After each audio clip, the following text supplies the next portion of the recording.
नमस्कार साथियों, आज हम पढ़ रहे हैं हिंदी व्याकरण। हिंदी व्याकरण के अंतर्गत हमारी ये पहली प्रारंभिक क्लास है और प्रारंभिक क्लास में हम आज अपनी क्लास को शुरुआत से स्टार्ट कर रहे हैं।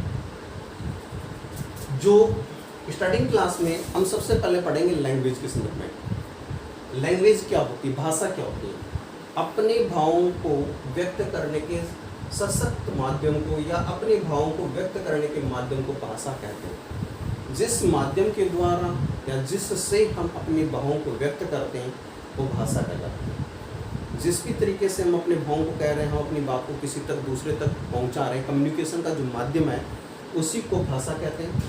भाषा मुख्यतः दो प्रकार की होती है, एक लिखित भाषा, दूसरी मौखिक भाषा। जिसको हम किसी बात को हम लिख करके किसी दूसरे तक पहुंचाएं या दूसरे की लिखी हुई बात को हमारे तक हम समझ पाएँ, वो लिखित भाषा। और मौखिक भाषा किसी को हम उच्चारित करके किसी को बोल करके हम समझाएं और वो व्यक्ति हमें उसका जवाब अपनी ही भाषा में दे दे, वो मौखिक भाषा है। अब मौखिक भाषा के अलावा जब हम किसी चीज़ को लिख करके व्यक्त करते हैं तो उसमें एक सबसे बड़ी चीज़ होती है कि हम उसको लिखें कैसे, उसका तरीका क्या है। तो जो लिखने की विधा है, लिखने का एक तरीका है, उसको कहते हैं लिपि।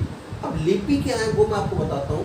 अपने भावों को संकेत चिन्हों के माध्यम से लिखकर व्यक्त करने की विधि को लिपि कहते हैं। जब भी आप कोई भी चीज़ लिख रहे हैं और लिख करके उसको बता रहे हैं तो उसके लिए आपको कुछ चीज़ अडॉप्ट करनी पड़ती है, आपको लेनी पड़ती है। जैसे कोई भी चीज़ संकेत चिन्ह, मैं ये नहीं कहता संकेत चिन्ह कहीं से लिए जाते हैं, पहले हम उसके ग्रामर के कुछ बिंदुओं से लेते हैं। जैसे वर्ण हैं, स्वर हैं और उसमें से कुछ चीज़ें हम अडॉप्ट करते हैं। जैसे इंग्लिश में हम लिखते हैं राम, RAM, तो उसके संकेत चिन्ह हैं AIOU, उसमें स्वर हैं, और BCD जो भी हैं वो उसमें व्यंजन हैं। तो उसी प्रकार उसमें संकेत चिन्ह लिए गए कि हम अगर किसी चीज़ को कहेंगे तो वो इस प्रकार से होगा, उसमें एक स्वर और एक व्यंजन संयुक्त होगा, तो उस विधि को हम लिपि कहते हैं। लिपि मुख्यतः बहुत सारी लिपि हैं, लेकिन मैं यहाँ पर 2-3 लिपियों का वर्णन कर रहा हूँ। देवनागरी लिपि जिसमें से हिंदी और संस्कृत का वर्णन होता है, गुरुमुखी लिपि जिसमें पंजाबी भाषा का वर्णन है, और रोमन लिपि जिसको हम अंग्रेजी भाषा कहते हैं उसका वर्णन है। अब चलिए हम स्टार्ट करते हैं उस प्रारंभिक बिंदु पर जो हमारे हिंदी में बहुत महत्वपूर्ण है, वर्ण। अब वर्ण क्या है, वर्ण के बारे में हम विचार प्रस्तुत करते हैं। सार्थक शब्दों के समूह को वाक्य कहते हैं। अगर ऐसा कोई सेंटेंस जिसका सीधा अर्थ निकाला जाए या जिसका सीधा अर्थ निकलता हो वो वाक्य है या सेंटेंस है।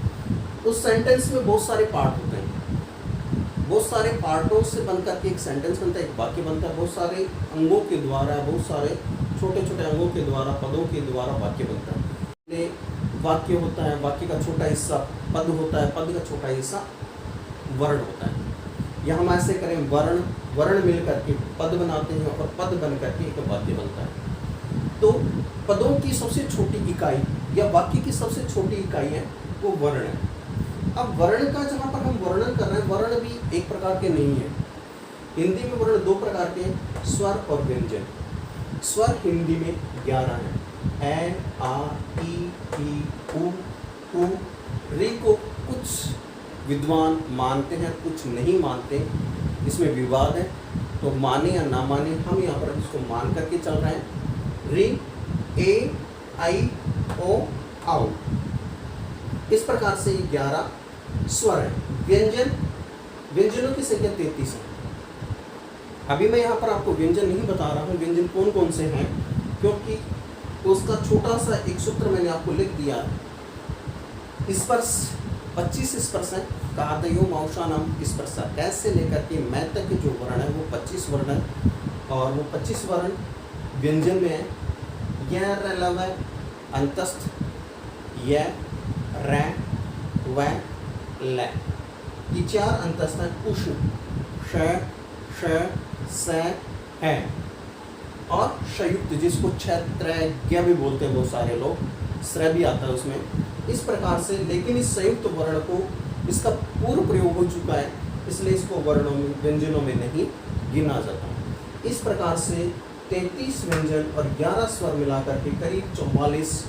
उसके बाद में संयुक्त वर्ण होते हैं, कुछ लुंठित वर्गों में आते हैं, कुछ अन्य वर्गों में आते हैं। उनकी संख्या करीबन 54 या 55 भी मानी जाती है, जो हम अगली क्लास में पढ़ेंगे। प्रारंभिक क्लास में सिर्फ इनका एक परिचय ही है। आज की क्लास में यहाँ तक ही। कोविड के इस दौर में आप अपने घर पर सुरक्षित रहें और अपने आप को बचाव रखें। 2 गज दूरी, मास्क है ज़रूरी। यही आपका उपचार और इलाज है। धन्यवाद।